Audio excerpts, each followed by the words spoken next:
Welcome back. So now that we know how to read data, we might as well learn how to send some data.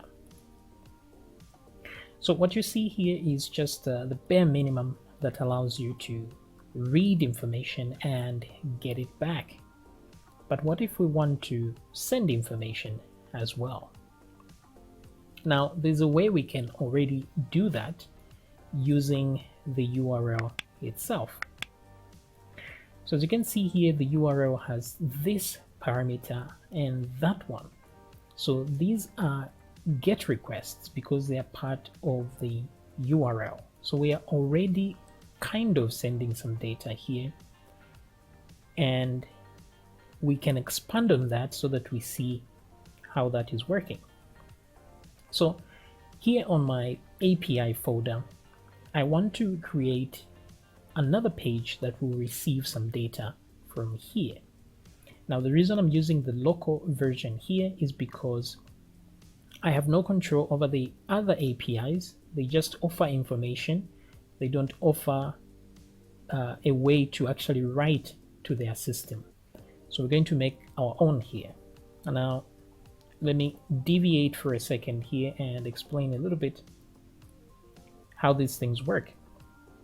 So what we are doing here is sending requests from one website to another. So let's say you have your website right here, and there's another website right there. So this one may be the API, and this is your own website.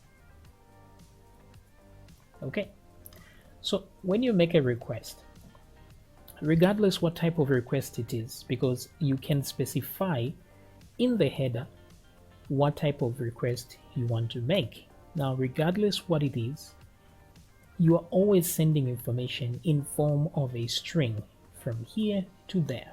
So regardless the format that you are sending here, this is always a string. Okay, so keep that in mind. These are strings. So whether you have because a request usually has two parts. So you have the header and you have the body, like so. So header and body. So even though we physically try to separate the two, they always go just as a single string from one website to the other. So you should keep that in mind. It's just that certain systems have a way to separate the two after they reach the other side. Then you can specify that I just want to get the headers or I just want to get the body. But otherwise, it's just one long string that you are sending. And then also, when we are posting data, for example, you are signing up or logging in on a system, on a website, you're actually sending a request. Now, what it does on the other side is, because if you notice, on the other side, we use post or get variables. So what's happening is that the string is sent just as a string, but then when it gets to the other side where you're receiving it, like when you send a post request, for example, the server on its own is going to convert that string into an array that you simply read from. So it's not that it was sent as an array or something, it's just the server does that automatically for you.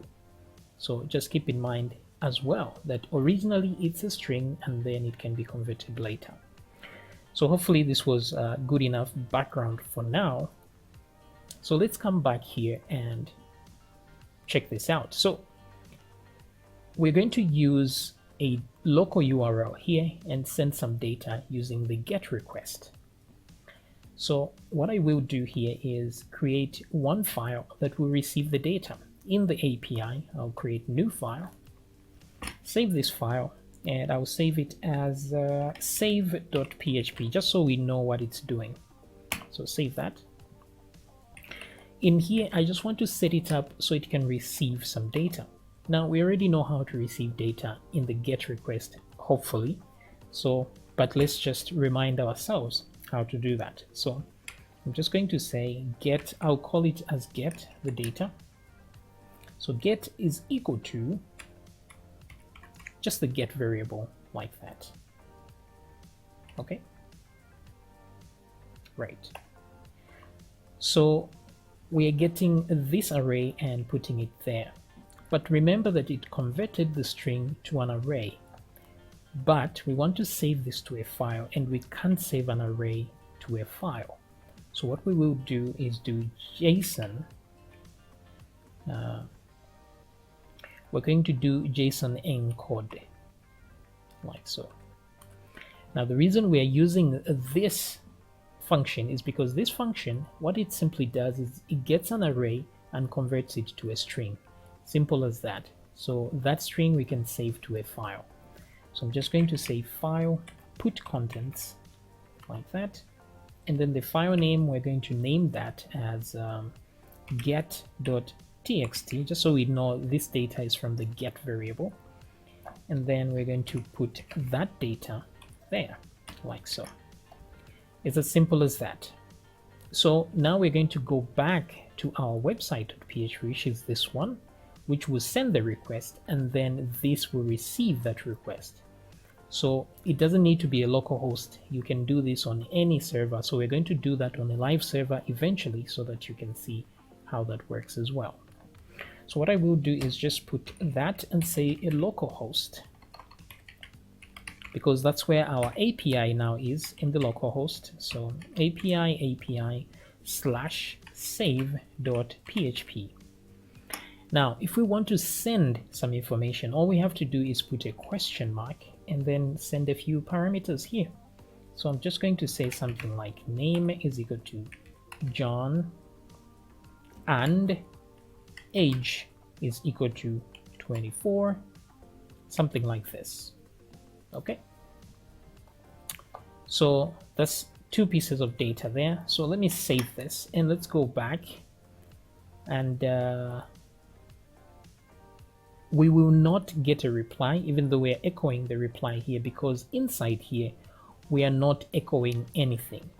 Now in order to send a reply from this, because this is our API now, anything we echo in here will be sent back as a reply. So to start with, I'm not going to echo anything in here so that you see we'll have an empty result. So back here, if I now refresh my page, we have an empty result here. But if I come back, you see that now I have a file called get.txt. If I click on that file, look at that, we have JSON data that is saved here. So it means we did receive this data, name, John, age 24. So we can use this data somehow. So that's the first way to send data.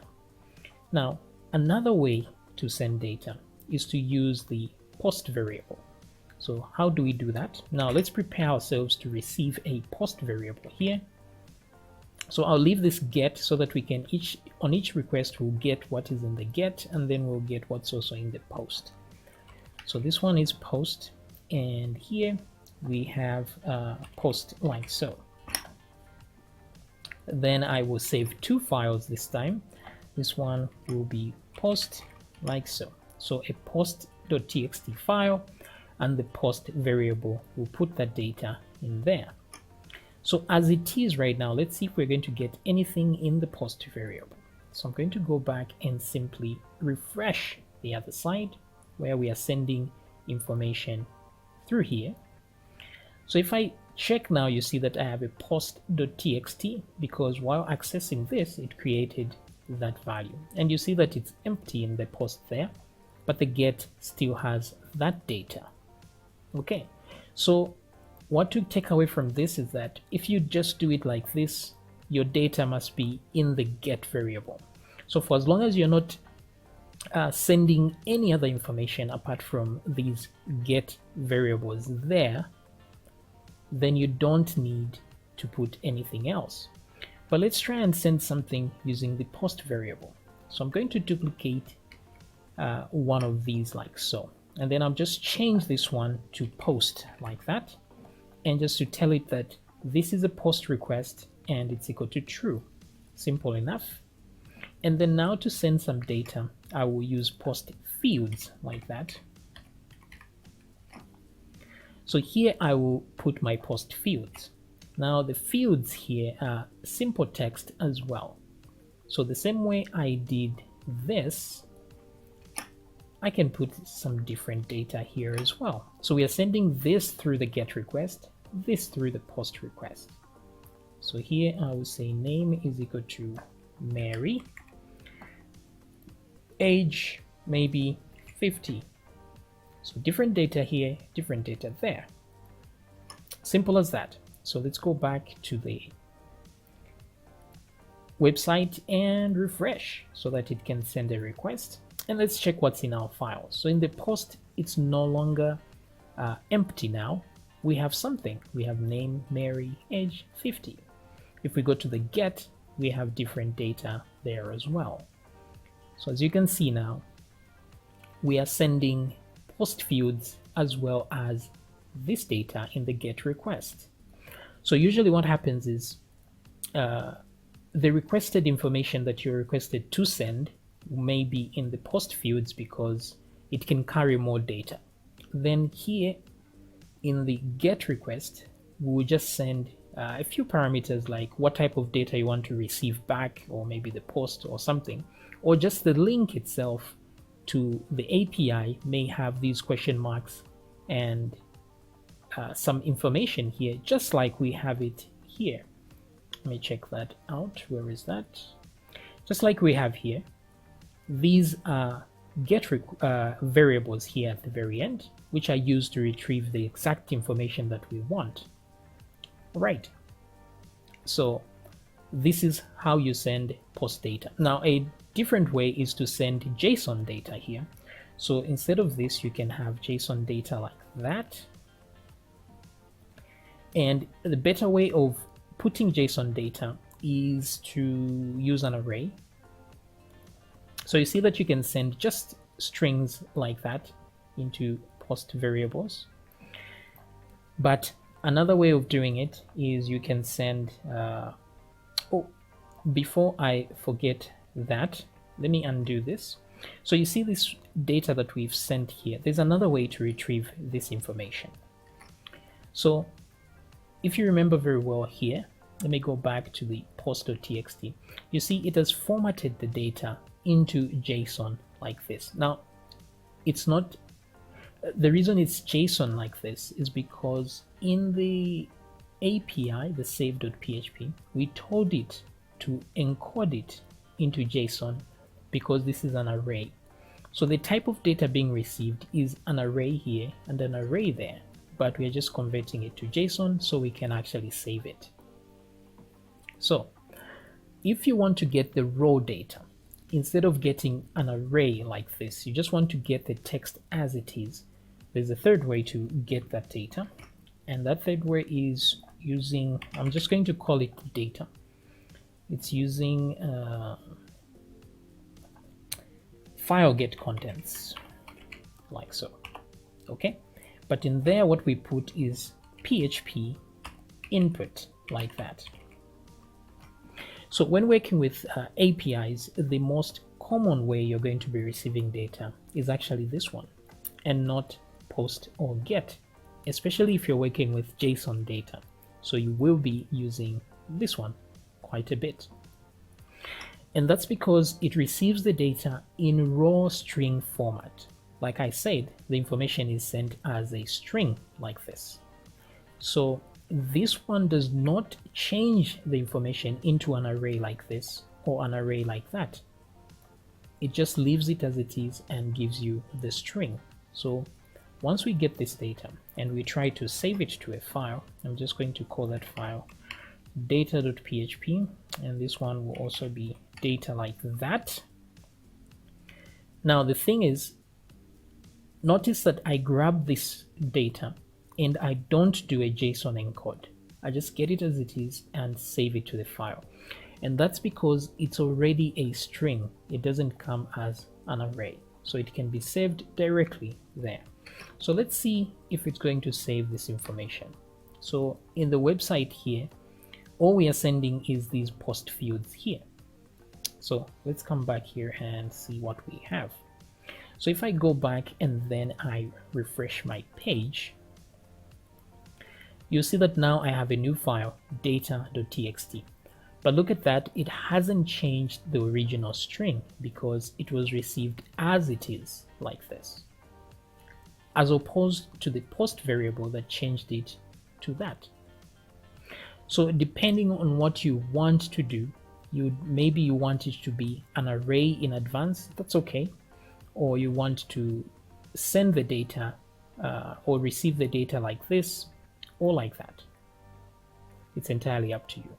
Okay, so this is about sending the information here. So we are sending this info like this, or we can send it using the get like so. All right, so while we're doing this, we'll also talk about headers, because so far when I receive the information, I am not receiving any response. So let's see here. If I go back here and refresh, I get no response whatsoever from this data here. The result of this cURL execution is an empty string. So at the same time while we send information to the API, we will receive information from the API as well as a response.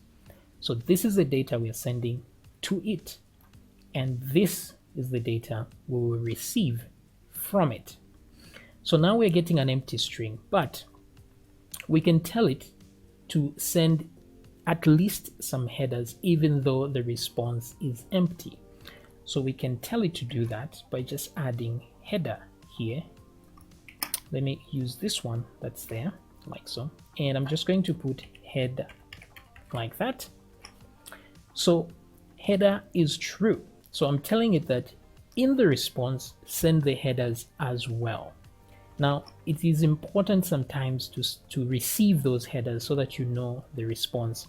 Maybe the response was, I'm sure you know this header code 404. It means page not found. So if you get this response, you know that page was not found, or if you get 500, then it's an internal server error. So these codes can be useful, especially when you are communicating with APIs often. So it's a good idea to get the headers as well in your response. So now that we've done this, it's going to give us a response through the headers as well. So let's go back here and see that. Since the response will be echoed here, we should see something. So if I now refresh, this is the result I get. So this result is coming from this file, save.php, but it's coming from Apache, which is the web server that ran this file here. So if I come back, let's zoom in a little bit here. So you see it's HTTP version 1.1, and then the code that was returned is 200, which means everything is okay, like that. Okay, pretty cool. So you can use these headers to do some stuff. Now, if I come back to the save here, and then at the bottom here, I want to echo something, just to say connected, something like that. So like I told you, anything you echo in your API will be returned as a result. So if you create an API where people need to read from your database, all you have to do is read from it and then echo the information here, then that information will be sent back as a response, just like it's happening now. So if I come back here and refresh this, you see that now I have the headers and then I have the body, just like explained here. So there's a header and there's a body, okay, in each request. The only thing separating these two here is some return keys here. Just enter, enter, enter, that's it, and then it gets to that. But otherwise, this whole thing is one string like this, the header and the body. So if you tell it that you want to receive headers as well, the result that you get, you are going to have to parse this and remove this header so it doesn't interfere with this. Okay, so also in the headers, talking about headers here, you can put some, for example, here you say HTTP header, like so, HTTP header, like that. And then you can tell it the type of content that you are expecting. Maybe it's JSON or the type of content you are sending. So that takes in one array like that. And then you can put a header like, for example, content type here. So if you're sending an image, for example, then you can put your content type to image/JPEG, like that. But we are sending plain text, so we can say text/plain, like so. Or if we are sending JSON, you can say application/JSON, like so. Sorry there, this should be double P, like so.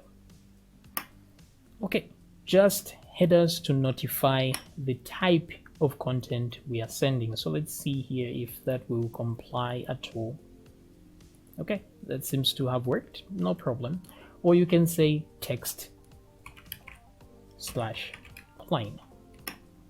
Okay, refresh, there we go. So we're going to see how to work with headers a little bit better. But since we're going to be doing this also in JavaScript, we'll see that there's actually no need. JavaScript handles these things a little bit better than this.